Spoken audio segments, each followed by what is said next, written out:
kuya. Here la. Yeah, is that a girl? It's a mannequin. It's a mannequin. So, hindi ako nakapag-video sa loob ng Baclaran nung namili kami. Pero pumunta kami dun sa parang mall na lahat ng tinda dun is bulk orders.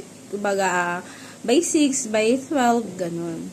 So, ito yung mga nabili namin. So, this one is yung under shorts ni Malin para sa school niya kasi mag-nursery na siya. And then, this, mga sando. Sando to for Ate Malin. Ayan. And then, pajamas. Mga pang lang to. Mga pambahay. Ay, pa pala to. Sando din ni Malin. Colored, tsaka white. Then, ito, yung pajamas. Pangbahay lang yan. And then, ito, sando for Maisie. Sando for Kuya. At tsaka, pajamas for Maisie. Bali, yan lang yung mga pinamili namin doon sa Baclaran.